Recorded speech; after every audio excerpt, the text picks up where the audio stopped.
I had to do some work around, what do I want to be driven by? And it was that I really wanted to inspire, empower, and entertain.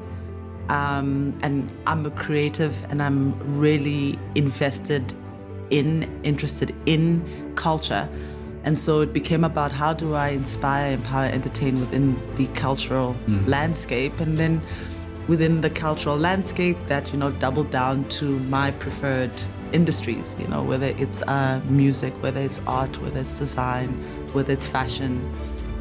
And I find different ways in which to show up, like, that are inspiring, that empower, and that entertain. So for me, it's always about trying to hit that trifecta.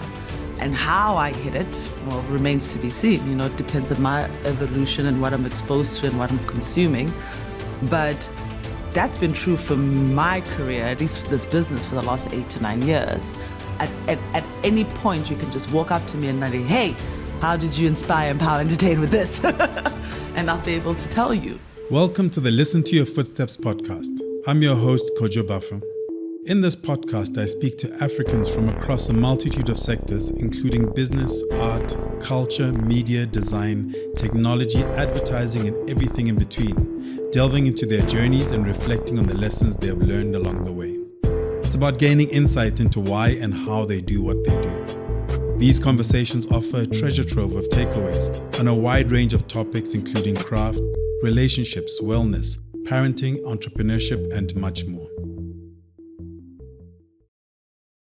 So my guest today is Nandi Dlepu, owner and founder of the agency Mamakashaka, which has set itself apart through the creation of experiential brands like The Weekend Social, Feel Good Series, and Pantone Sundays. He's also editor-at-large for House and Leisure and a director for Lamppost Luminaries, a non-profit that focuses on mentoring, training, supporting previously disadvantaged women photographers. Welcome. Hi. That's one of my longer intros.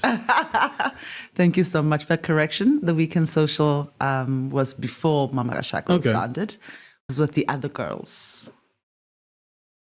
I mean, it's been fascinating, like, watching you kind of build these communities in different ways. So like The Weekend Social felt like community. Mm-hmm. What is it about what does community mean to you? And then how have you what has motivated you to really deliberately create those kind of communities? I guess the first thing that jumps to mind is young Nandi, so my childhood. I was an incredibly awkward girl, socially awkward.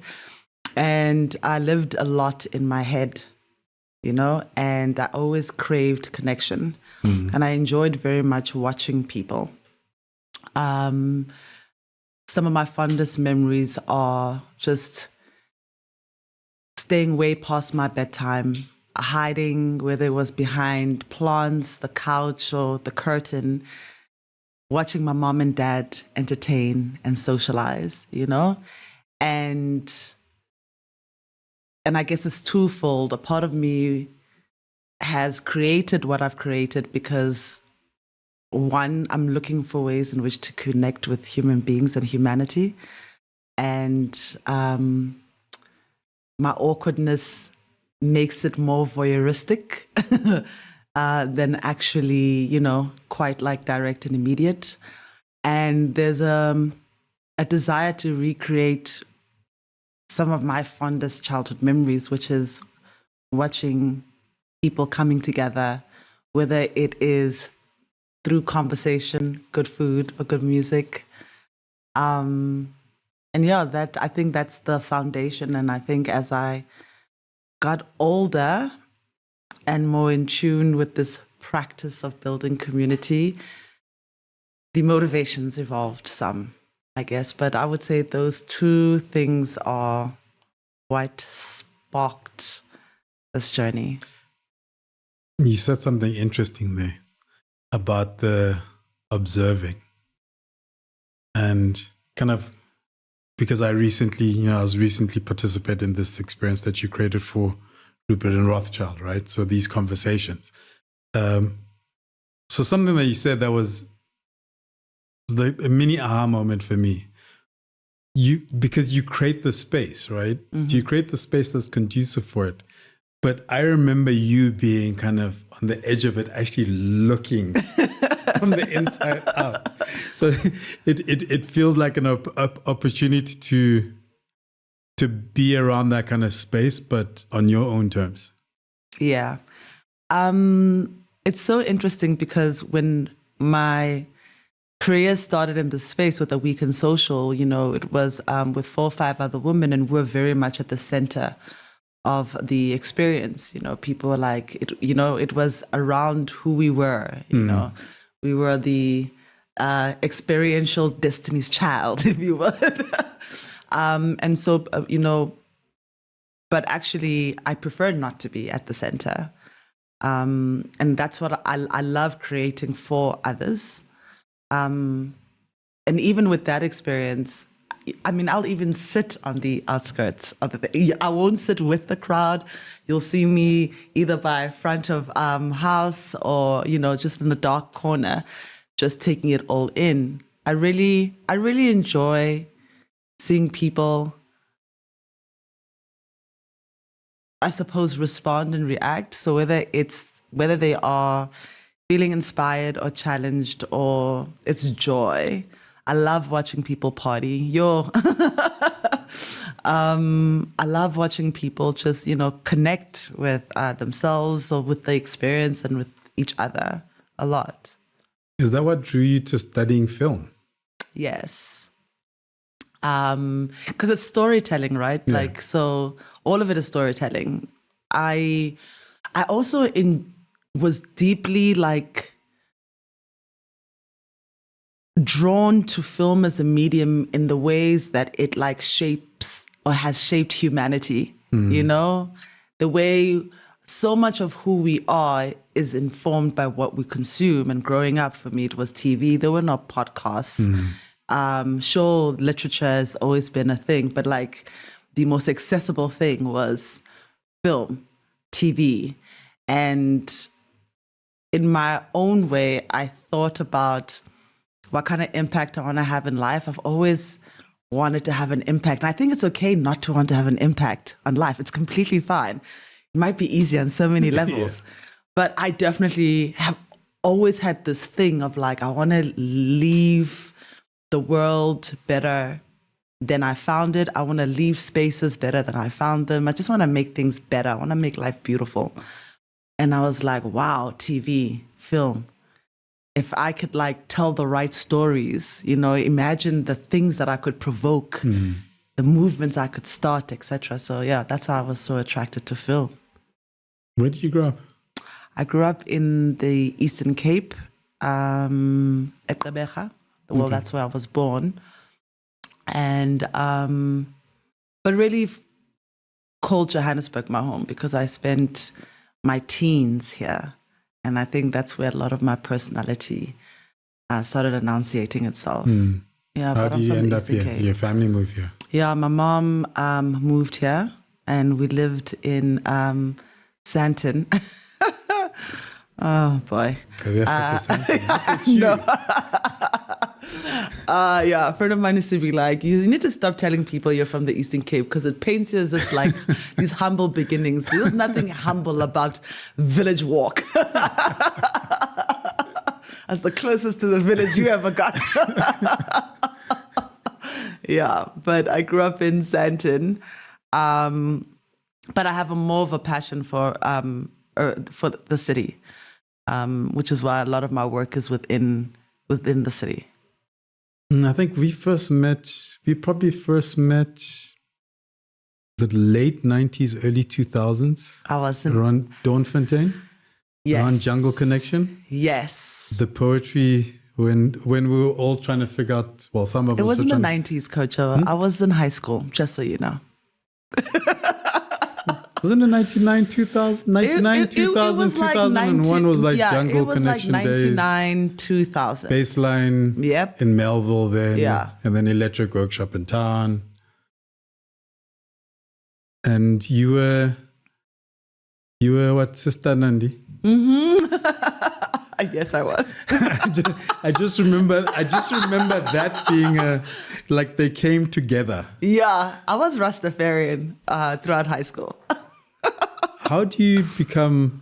You're actually the second guest I've had on the show. Who's Rasta? Who's Rasta, like proper Rasta? Dumi Mahlangu from Chepa Streetwear. He was Rasta. Was he born in the 80s? I think so. Because, for me, like 90s growing up, you musically, if you were into hip hop, it was still like notably conscious rap and hip hop, like raucous, the roots and so on. And there's a lot of like knowledge of self as like the thematic banner in which a lot of people made music from, so. And so at that stage, Rasta it wasn't as strange as it sounds now to say to someone, oh yeah, I used to be Rasta. It feels so like wild right now. But back then, to say that you were Rasta, it was like, oh yeah, sure, fair. Yeah, to say you're a Rasta, but there's kind of, feels weird to say it. So I'm like Rasta adjacent. Right. So explain yourself. So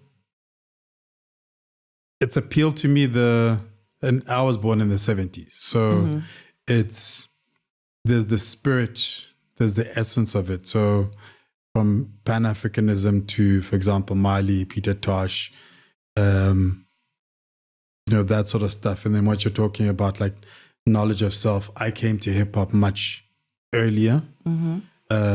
And was like the Public Enemy era. Like Public Enemy was, the album that had the greatest impact on me was Fear of a Black Planet, and it came out when I was 18. Oh, wow. Right. So when I say I'm kind of Rasta adjacent, is I connect to the spirit, but I found that, for example, you and in that era, there's one thing kind of Rastafarianism appealing to you, and then there's being Rasta and following it as in essence as a religion. Yeah, because it's a fully fledged religion. Absolutely. And not many people take that extra step. I hear you.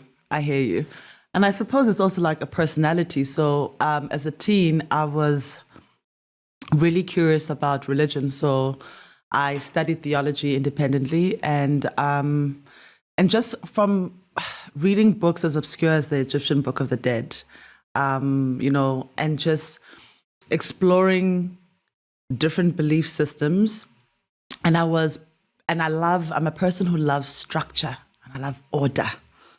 Oh, nothing wrong. I love structure and I love order. And I remember just and it's so interesting because when I was doing my study on what faith I wanted to adopt, because it was intentional, I was like, I want a life that is imbued with meaning. I want to believe in something that's greater than myself. I want to have a set of rules and rights to abide to and to be influenced by. And I remember I'd gotten to a point where it was like Islam and it was Rastafarianism.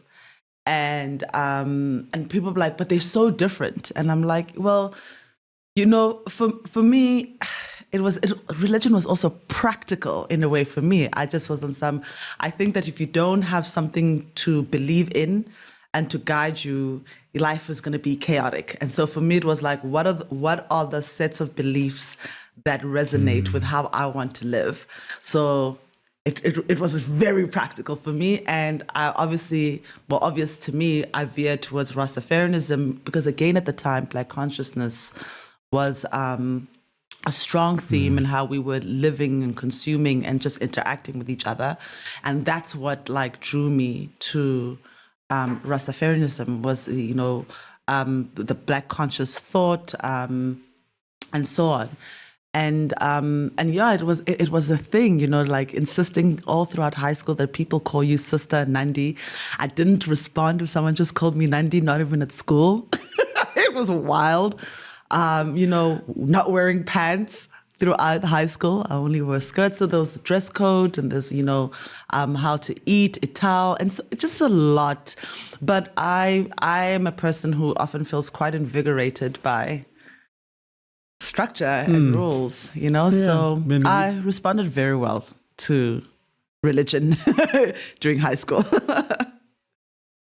And transitioning away from it or out of it? I think, so I had converted when I was about 13, 14 years old, and I started transitioning away from it matric year throughout college. I would say by the time I was like halfway to the end of college, I was no longer practicing. And it's a whole bunch of the reasons. Like I think me being like a teenager was definitely a part of the mix. And then there was just some feminism, you know, cropped up. And then there's just certain ways in which, you know, practicing that faith at the time just then started clashing with my feminist beliefs and thoughts. And like I said, because I hadn't adopted the faith necessarily because of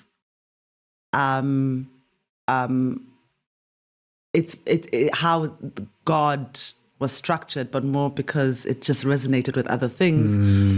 When I started exploring my womanhood and how I wanted to be seen as a Black woman, it no longer resonated as strongly. And so, yeah, transitioned away. Yeah, I mean, I believe there's value in every experience, right? And each one kind of crafts or helps us kind of craft the life that we want to live with all its different dimensions. Because I didn't grow up in any particular religion. And my approach has always been, I draw from religions and cultures and create like my own little potpourri of things that I follow that are not logical for most, but make sense to me. But having grown up in environments where, you know, people follow specific religions and you must embrace everything. Yeah. I find people grapple with it. But wait, so when you say you know? I was this and then I did that, it's like, okay, cool. For me, because I don't have any kind of basis. So it's like you doing what makes sense for you at a particular point in time makes perfect and easy sense to me. Whereas I find in environments, I mean, even the environment we live in, it's like somebody will go, but why? Yeah. Also, but why did you believe that? And then why didn't you believe it? And yeah, it's so interesting because, I mean, I definitely believe in a greater power. I think my desire to adopt a specific religion came from more my personality and sensibilities. I don't want chaos. And and so at every point in my life, I adopt something to, you know, to anchor myself in. Right now, Stoicism resonates deeply for me. I think it's also an age thing. But that's also, so it's my producer is chuckling in the background because it's something that I kind of have been following, has been resonating with me for a couple of years. So, you know, for a good 10 years, and I had Spirit Beer on the podcast, and he had a question for me that was tied to Stoicism because he and I always have these conversations. So Stoicism makes sense to me. Yeah. What is it? I know what it is that has drawn me to it. Okay, you tell me yours. I'll tell you mine. No, you tell me yours first. Okay. This is about you. I'm here every episode. Okay. Well, I think obviously there's the dichotomy of control. And I think that as a person who's just who I like to be in control, and maybe a little bit too much in control, and that desire often has me trying to control things I have no business trying to control. So I really vibed quite well with that thinking of accepting the things that are in and what is not in my power to control. And then I think that it has helped me navigate human beings and humanity a lot better. I am incredibly sensitive, and I'm constantly getting my heart broken by humanity. constantly getting my heart broken by humanity. And it's helped me manage my expectations of human beings, honestly. And so I think that I have a far better relationship with the human race now as a result of Stoicism. And I think those are the top two traits around the philosophy that keep me there. I just love how grounded, and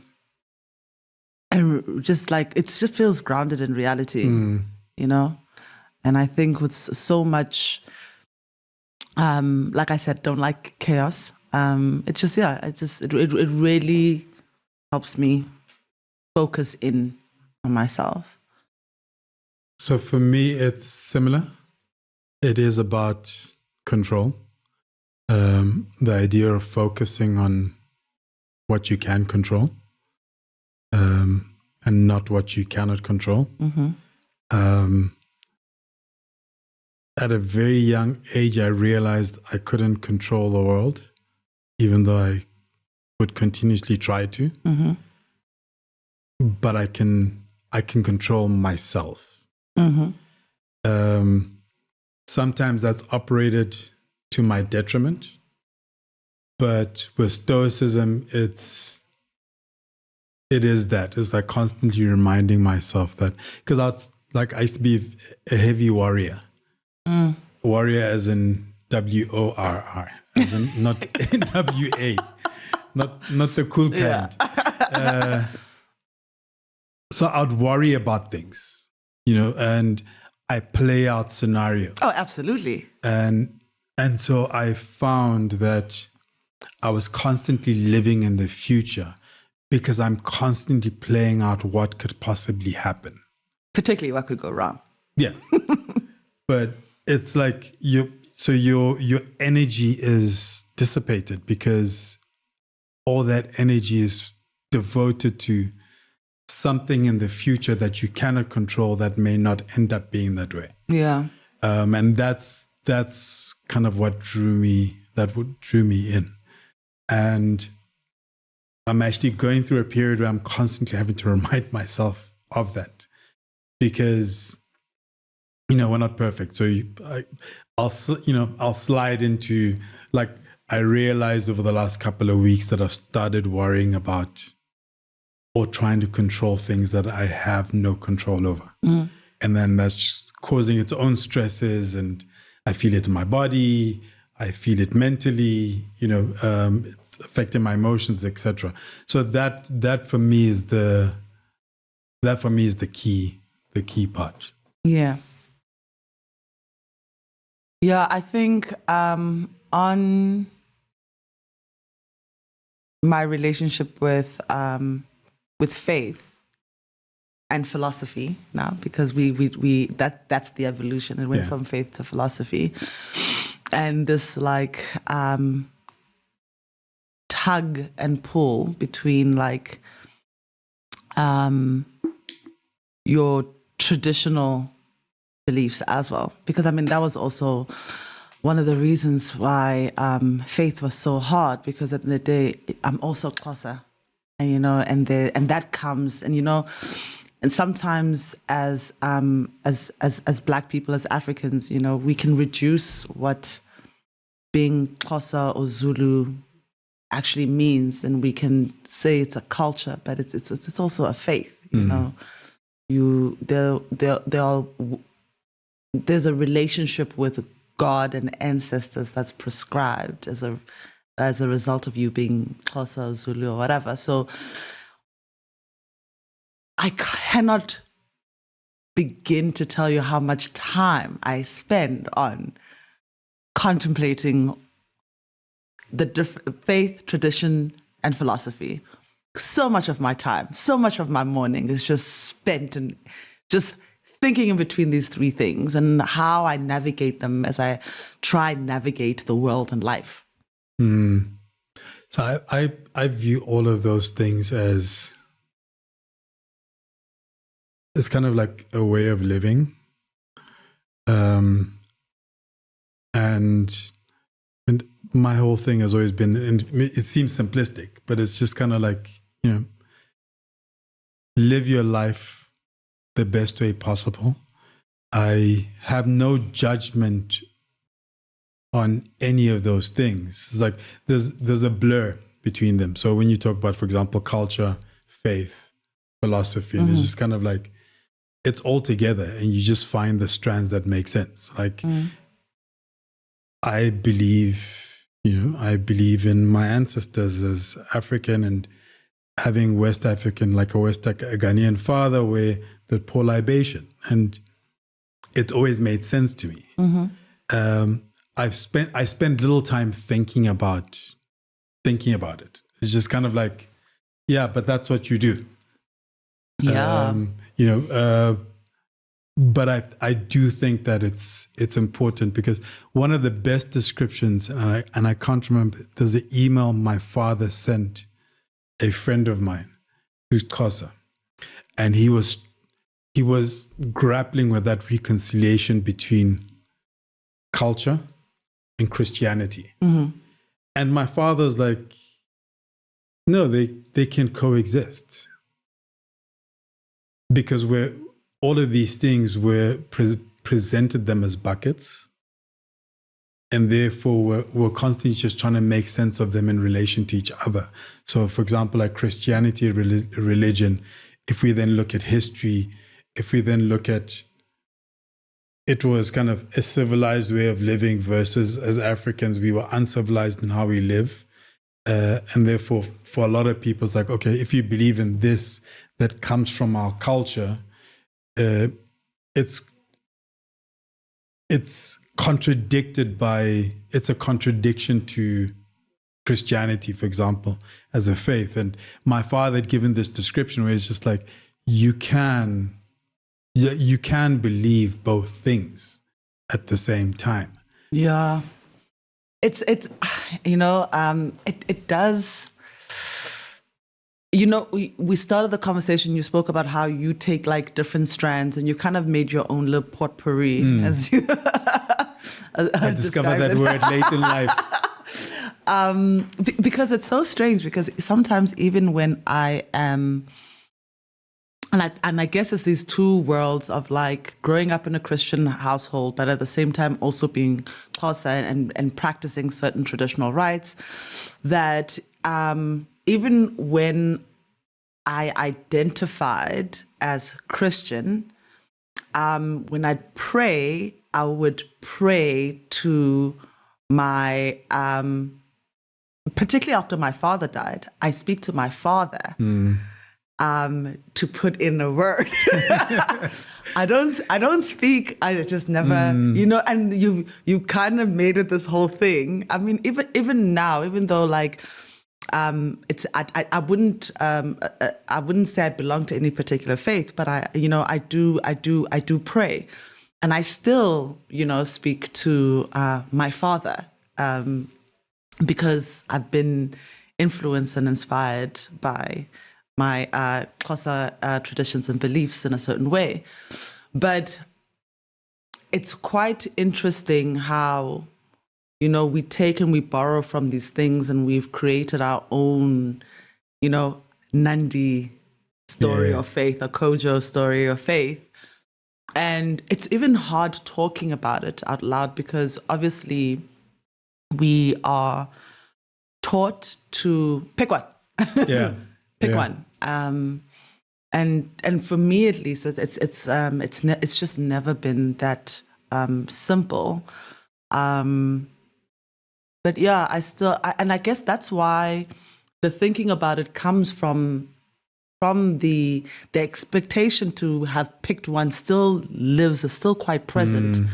And so I still grapple around, no, this way, that way. And I come from a very spirited family.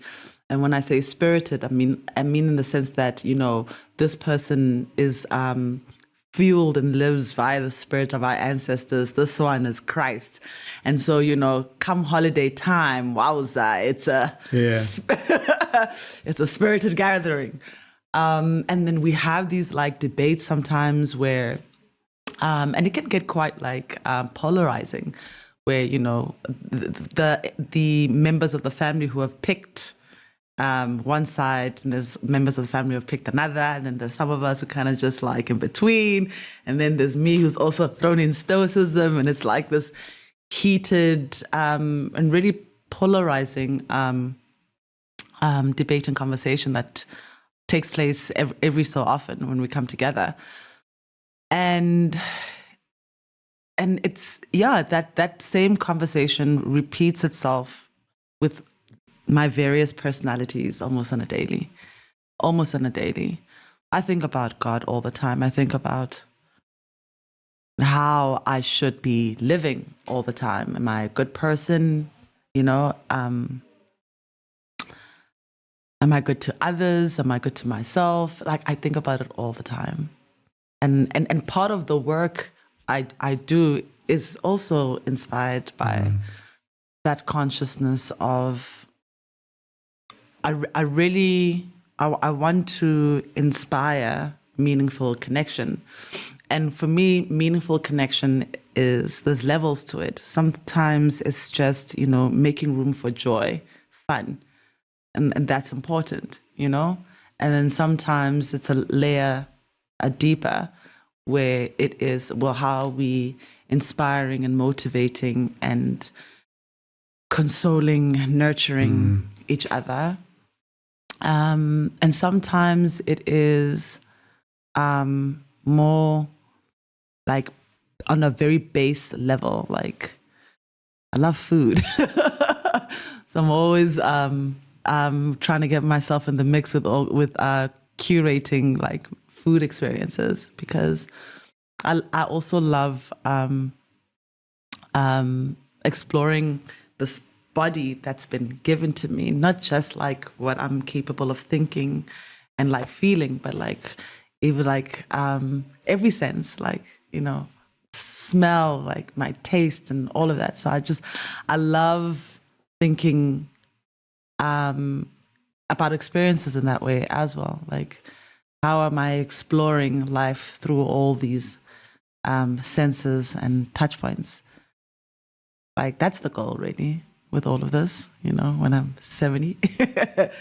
I mean, you went from working for other people, which is fair structure and a controlled environment, and you've repeated how you like order. Yes, I do. To going out kind of on your own and starting Mamakashaka and being able to explore what you just described, being able to explore just creating these experiences, experiencing experiences, and just how did you deal with that transition in terms of being a person who likes kind of order, likes structure, likes process, to going into, for example, entrepreneurship, where in the beginning there is generally you're doing everything. Yeah. And there's very little order and structure. Well, was that the case for you? I mean, there was a lot of order and structure for me. It never occurred to me until very recently that I don't have to work Monday to Friday. Wow. It never occurred to me. I work Monday to Friday. I very rarely take days off during the week because I'm conditioned in that way, and I don't mind my conditioning. And so I'm a person who loves to build processes as well. So I'm constantly thinking of what is our way as a business, various iterations in the last 8 to 9 years of what that has looked like successfully and at times with dismal failure. And so I think that what was so great for me was I was only able to thrive, and I say that in inverted commas because you thrive in some ways and you don't in others, but we'll use the word thrive, or as an entrepreneur, because I came from a 9-to-5. Mm-hmm. I don't know how people go straight from school into this entrepreneurial, endeavor or journey. But for me, is that what you did? I don't. And I've had a proper, inverted commas, full-time job for 4 years of my life. That's when I was a Destiny man. Oh, wowza. Before that, I'd never had a job where I have a contract signed and every month they put money in my bank account, because I started working for family businesses. Okay. And working for family businesses, yes, I worked Monday to Friday, but payment was optional. I got paid. I always got paid, but I started at 12, 13 selling clocks because my father decided that he was going to import clocks. At 15, I used to do his research and his typing. And so school holidays, I went to work and I got paid. But yeah, if things were bad at work, things were bad at home. Because, I'm in a weird way, I'm wired for it. Like I constantly say, I wish I could do one thing. Like I wish I could go, this is what I do, and that's it.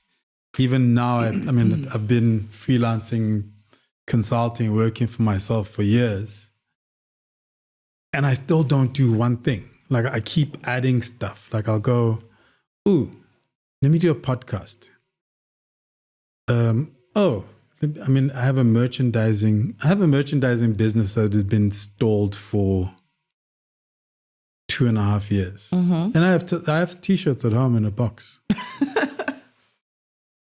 And I'm thinking I've been going, I'm never going to write another book. Now I'm like, I think I have another book in me now.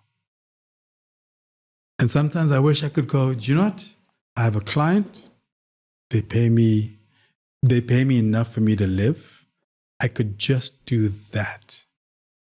Yeah, but I guess it's a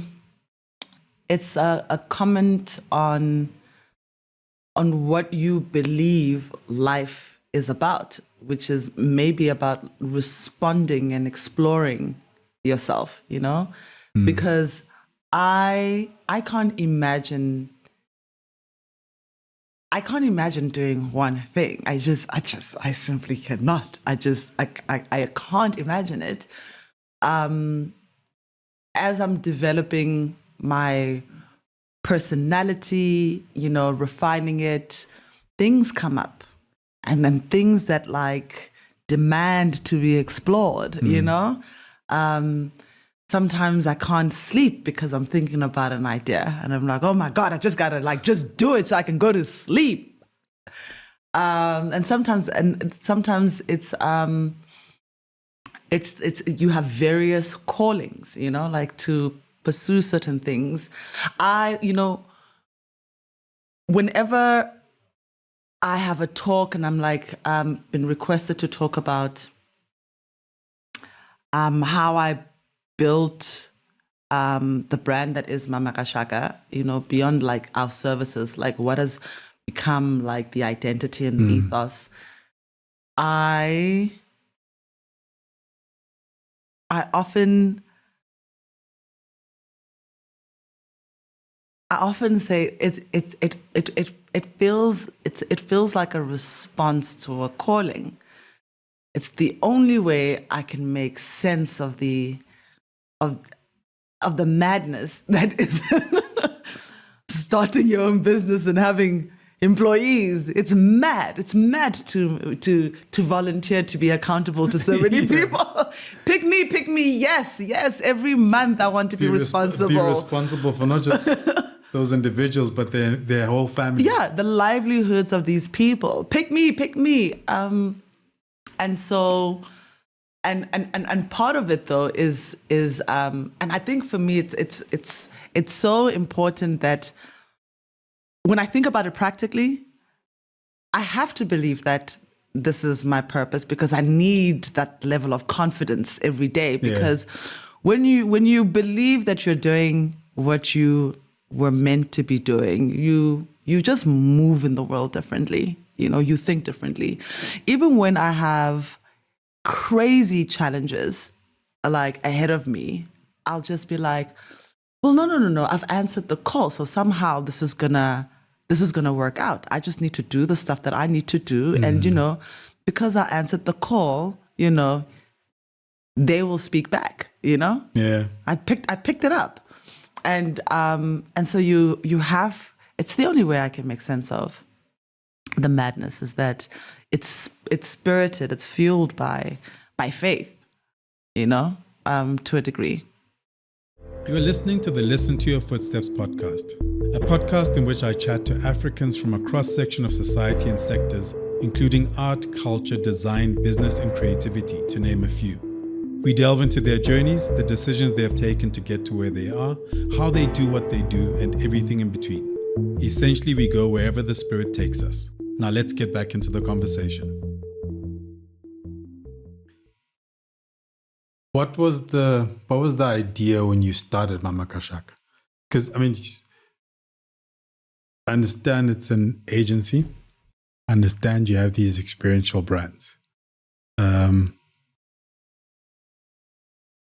For a long time, for example, from the outside looking in, I just knew about the events, the experiences that happen, but never really knew. It's like, okay, Nandi, she has Mamakashaka. Oh, there are these events. Yeah. And it was only when you asked me to host the Rupert and Rothschild thing, where it was like, oh, somebody for an external client. I was like, oh, okay. I think this is what they do. Oh, okay. Do you get my question? Yeah. It's like understanding kind of, anybody can go on your website and there's a whole bunch of services listed. Yeah. But because of you, because of that, let's say that purpose, etc., interacting with you and interacting with those experiences doesn't give you the full story. It's not a typical agency, right? Yeah. Because generally agency, you kind of go, oh, they do this, they do this, they do this, they do this. Yeah. So I think what has been interesting for me is my origin story. So I didn't start as an agency. I started, having developed certain IPs. So I had developed Bloom, or Women in Bloom, which is really a conversation platform, a thought leadership platform for creative women, creative professionals. And then I had a Feel Good series, which was dedicated to creating, again, a platform for emerging, particularly alternative/indie music or genres.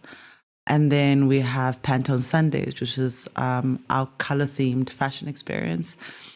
And then what happened, and when I started the agency, it was because these things were hobby, passion projects, and we're making a little bit of money.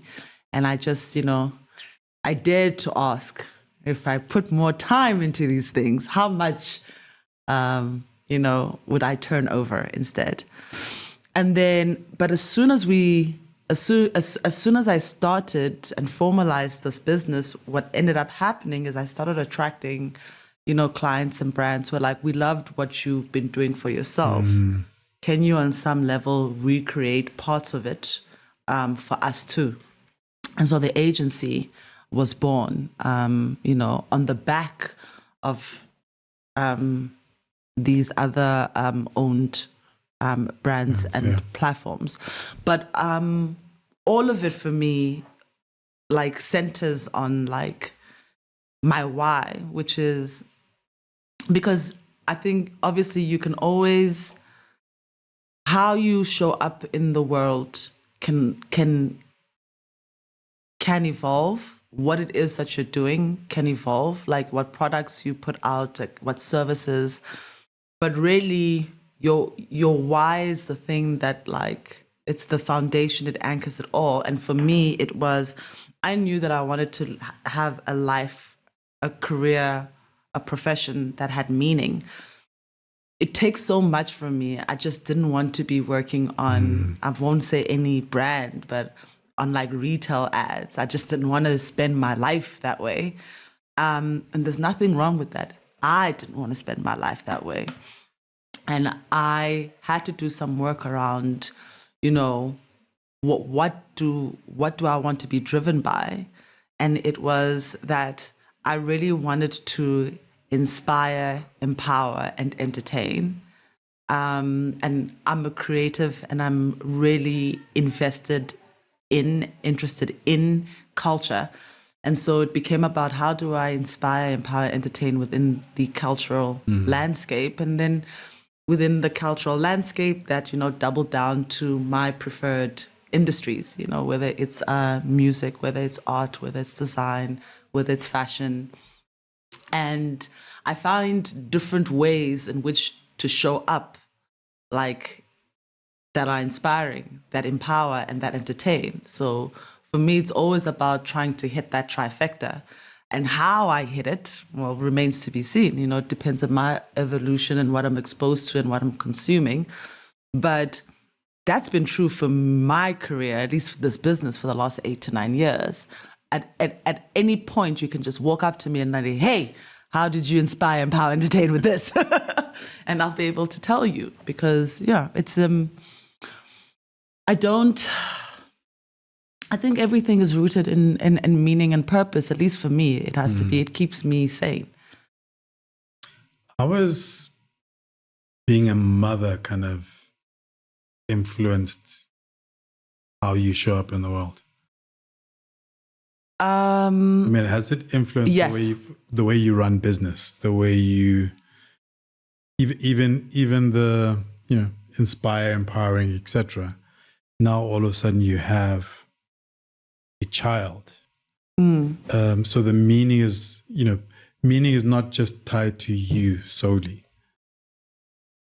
Does that make sense? Like, or that can take away from what you can give to your child.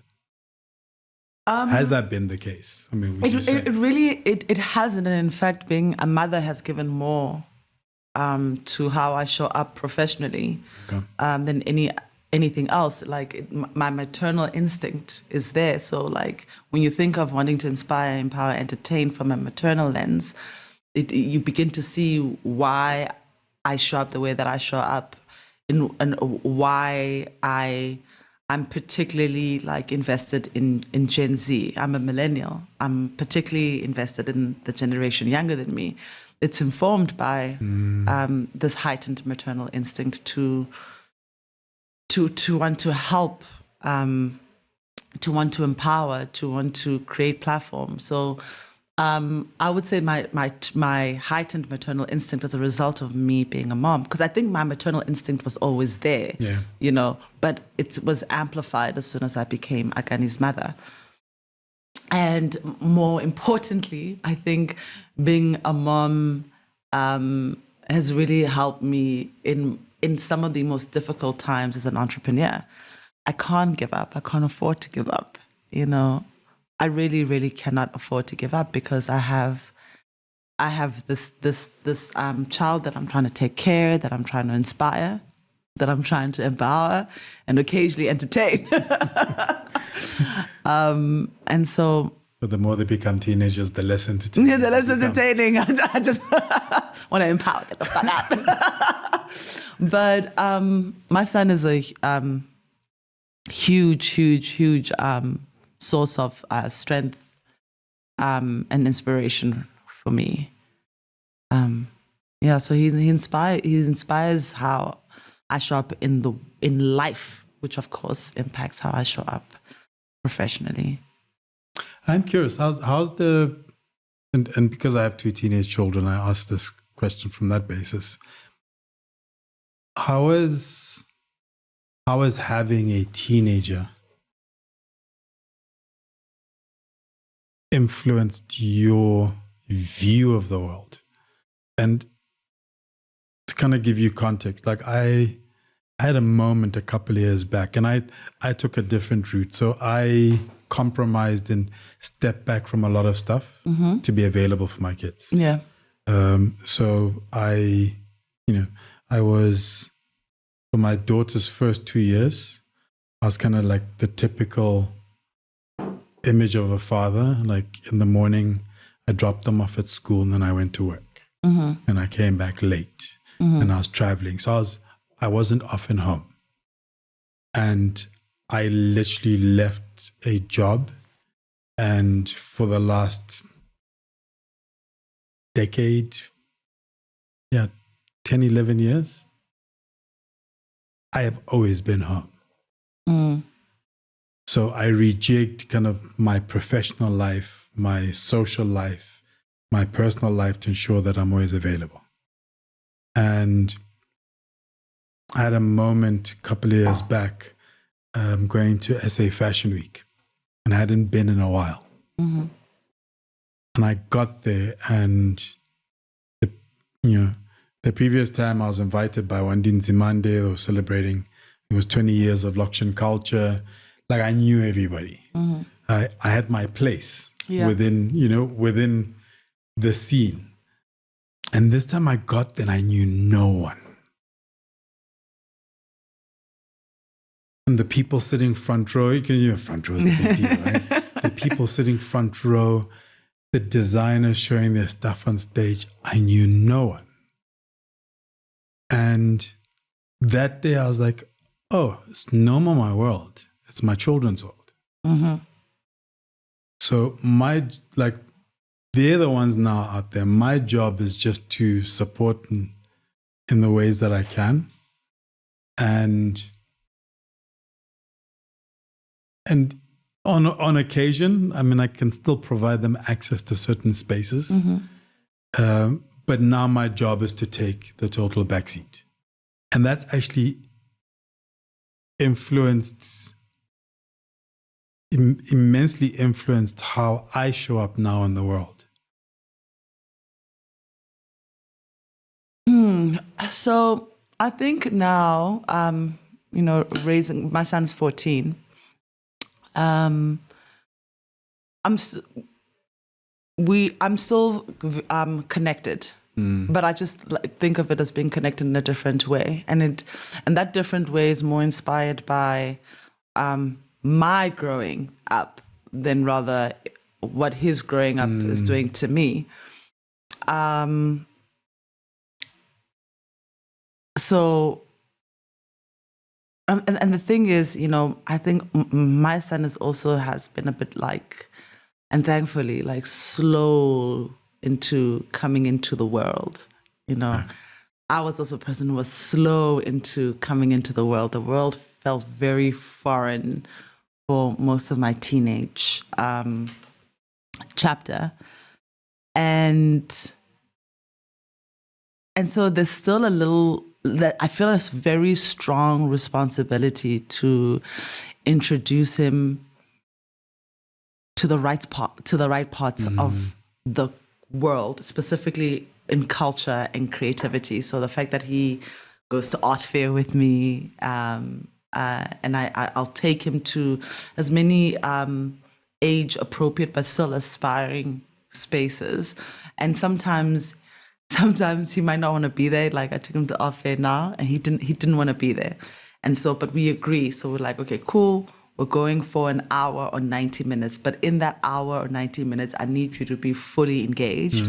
If you're not fully engaged, we stay longer. I need you to give things a chance, If you even say the word jazz around my son, oh, his eyes roll all the way back. All the way back. This kid does not love jazz, but I'll be like, we're going to this jazz thing.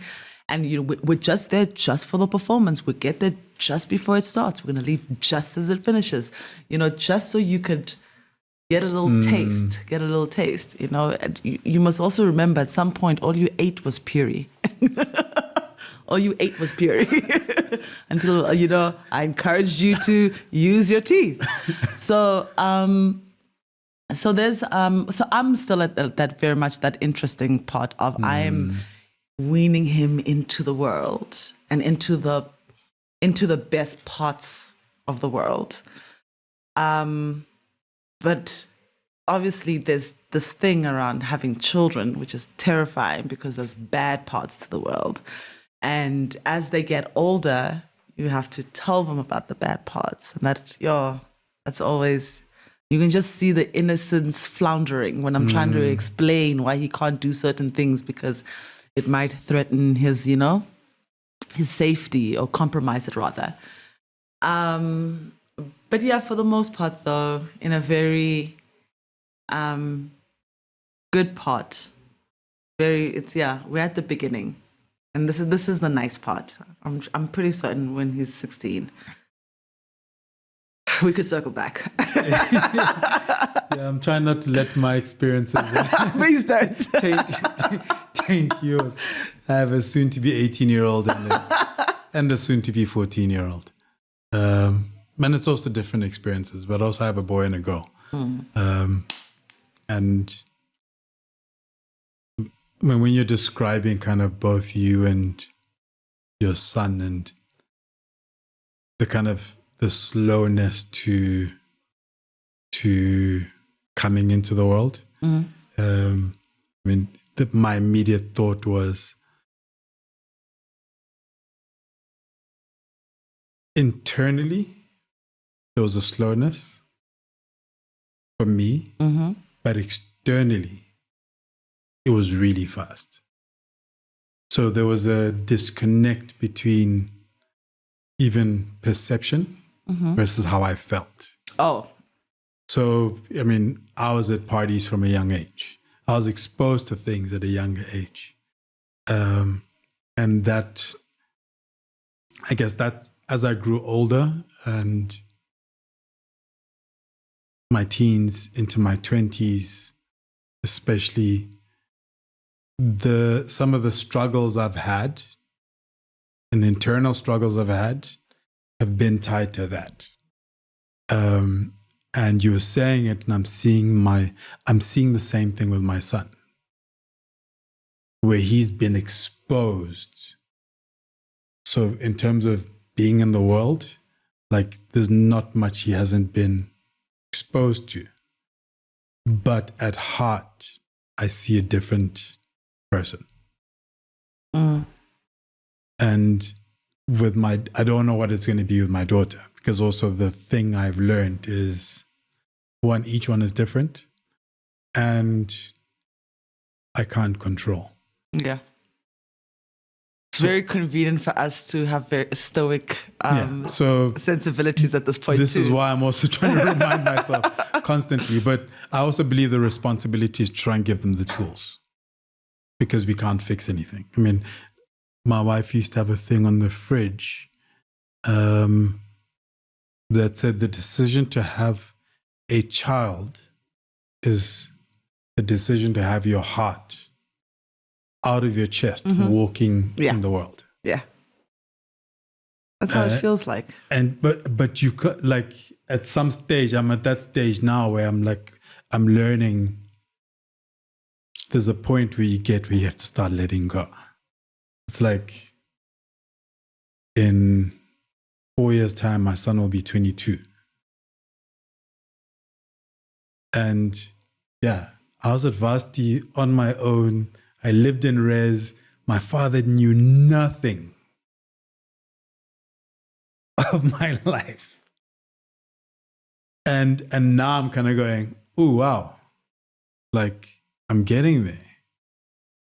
Like, some stage, my son, yes, he'll always have a home in my home and I'll always be home. But at some stage, he's just going to start living his life that I have zero control and zero say over. Yeah, I'm a long way from there. Thanks. But when I think about my relationship with my mom, and I will always be her daughter, but completely different lives, completely different provinces, just completely different. But a connection, very little would ever sever it. Because of how it was fostered and nurtured, and I aspire to foster and nurture a deep bond between my son and I in a very similar fashion. How's the relationship with your mother evolved as you've grown older? Not to echo Freud here, but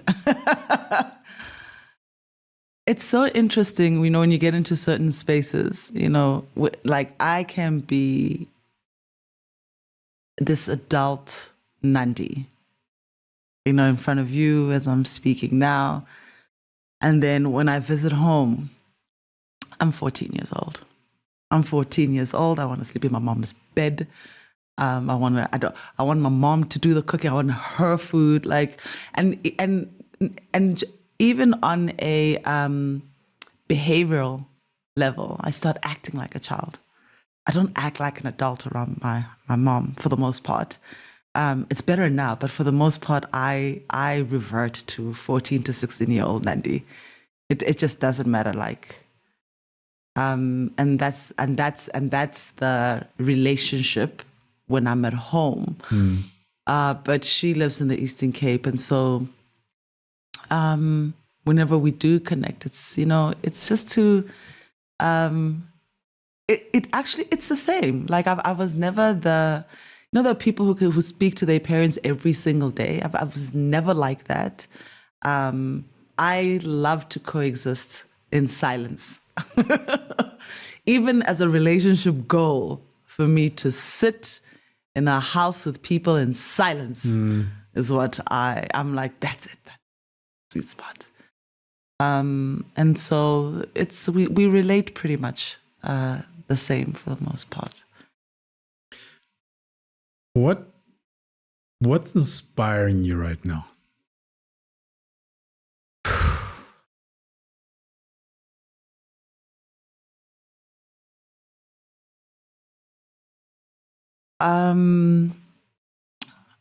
Pain.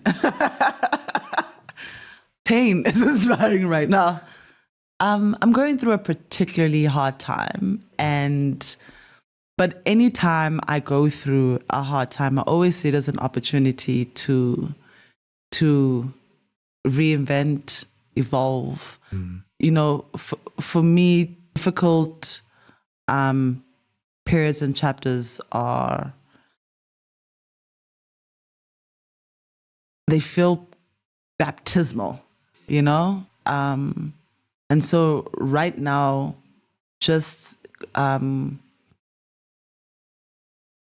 going through, it's just weird. It's a host of challenges across the board,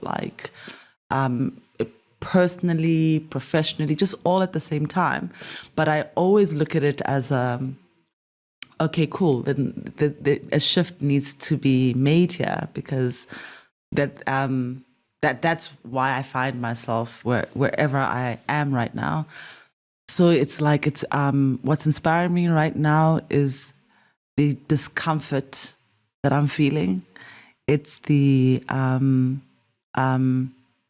emotional labor and pain that I'm going through. It's just the season that is right now, and that's inspiring me to look at the way of life again, readdressing, and I find myself readdressing my morning rituals.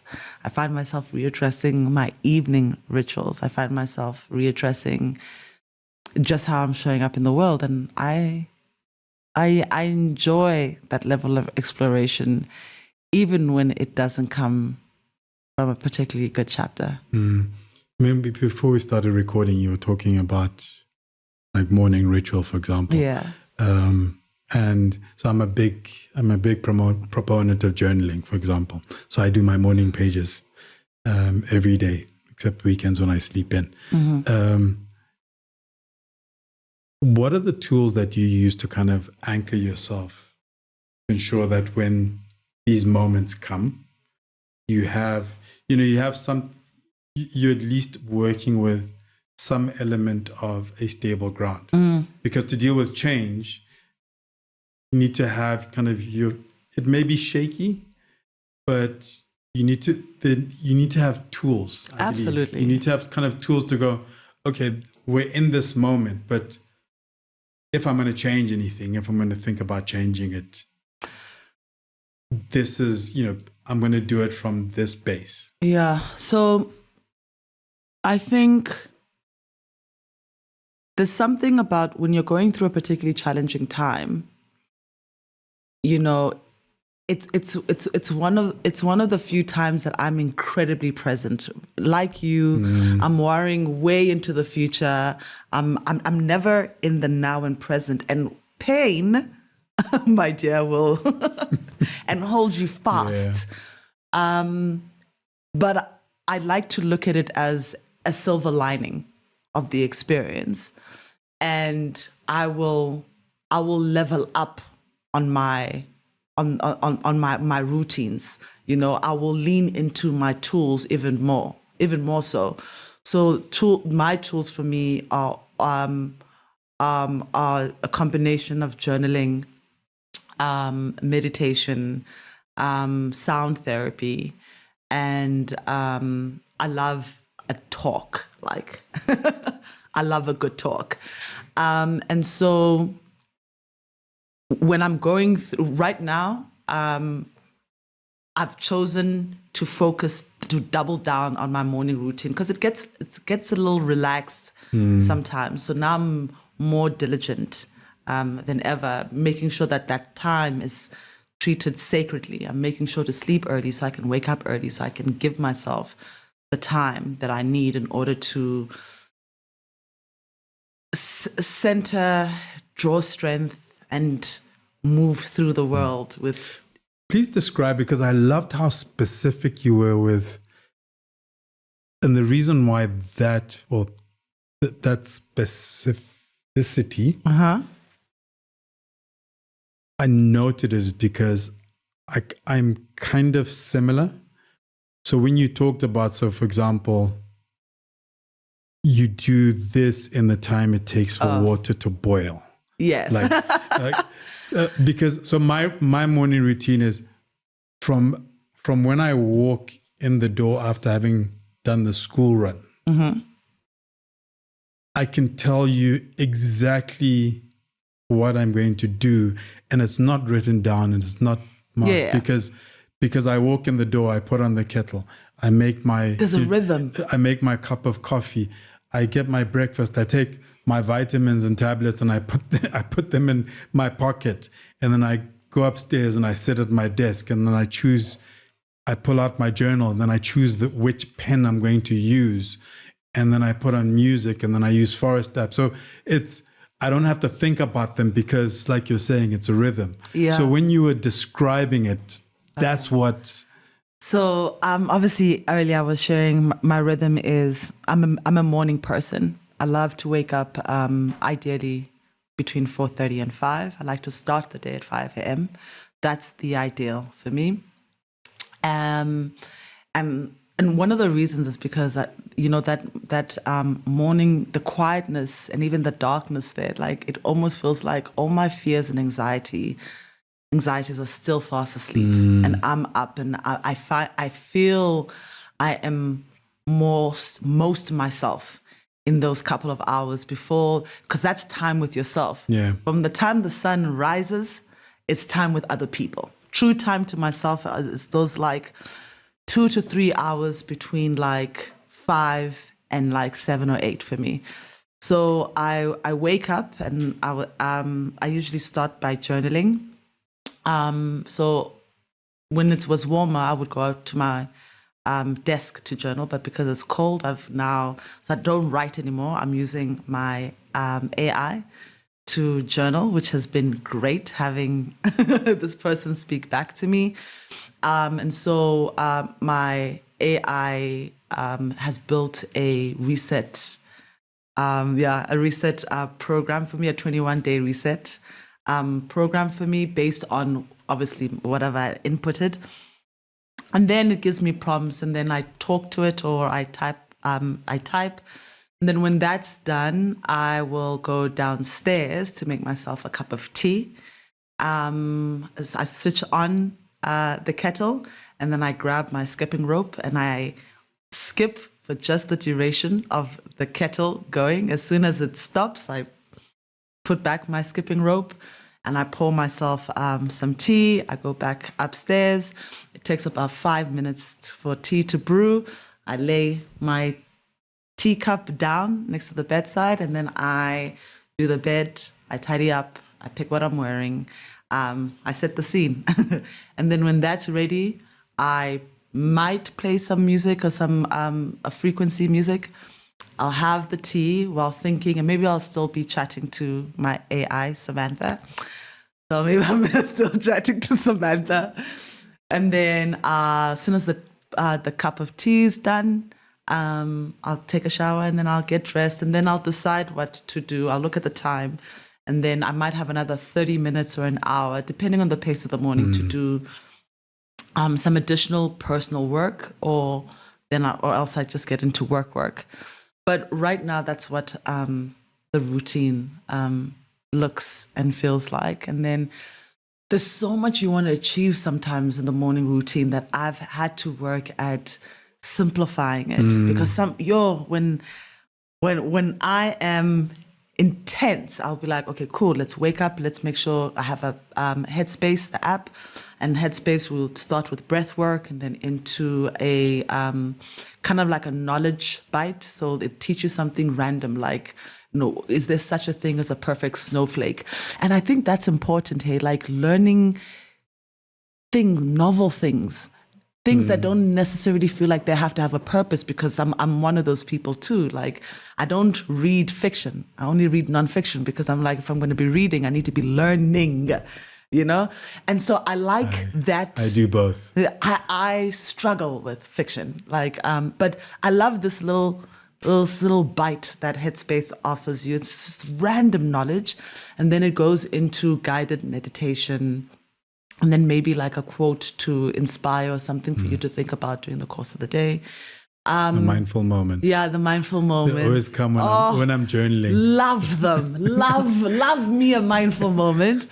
And then, sometimes when it's really intense, then I'll be like, okay, cool. Let me find a 15 to 20 minute talk just to sit to and just like close my eyes. I much prefer listening to talks with headphones on. So it's just me and this. I want to feel consumed by the voice. I want to feel consumed by what it's talking about. And so there'll be like days and seasons where that morning routine is like a 90-minute routine. Right now, we're at the season where I'm just like, 30 minutes is good.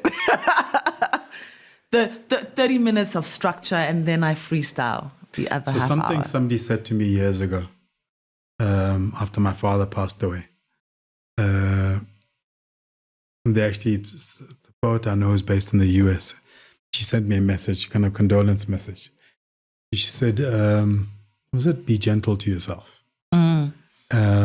And like, I still don't get it right, but I try to remind myself of that, because I've had Headspace for ages, but to be honest, do you know what I use Headspace for? Sleep music. Oh, I do. Yeah. I used to do the sleep casts, which is basically just a bedtime story. I struggle with the sleep casts. I do the music and sounds. I used to love the sleep casts. Just, I don't sleep alone. And then the person, my housemate sometimes would complain that this person's talking, especially if I go to sleep, if I climb into bed before she does. But yeah, I mean, I've beaten myself up. I beat myself up for years around meditation, because I see all of those meditations and it's like, I'm not taking full advantage of it.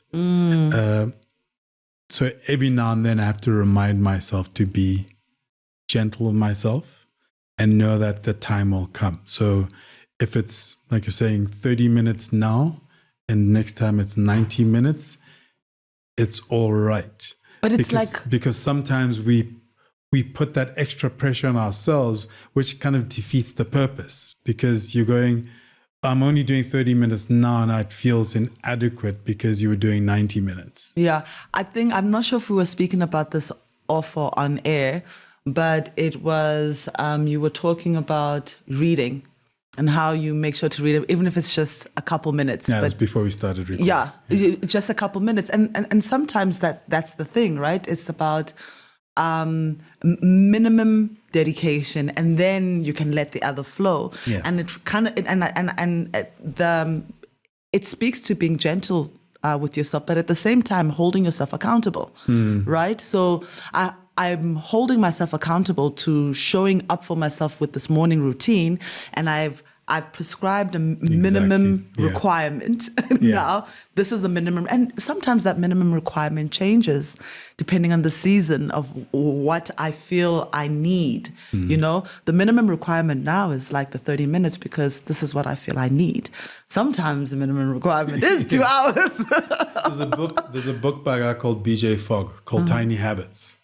And the one thing I took away from it was essentially, I mean, it goes into like triggers and that sort of stuff, but in triggers in terms of you do things to trigger an action that then creates a habit. So, Atomic Habits. Yeah. No, not Atomic Habits. That's James Clear. Yeah, so Atomic Habits is a very... So in Atomic Habits, he refers... To tiny habits. Ooh. So I went through a phase. So there's a good 7-8 books all in this area. Yeah. And I read all of them. Atomic Habits was the last one I read it felt like it pulled everything together that I'd read before. I love. But with Tiny Habits, it was,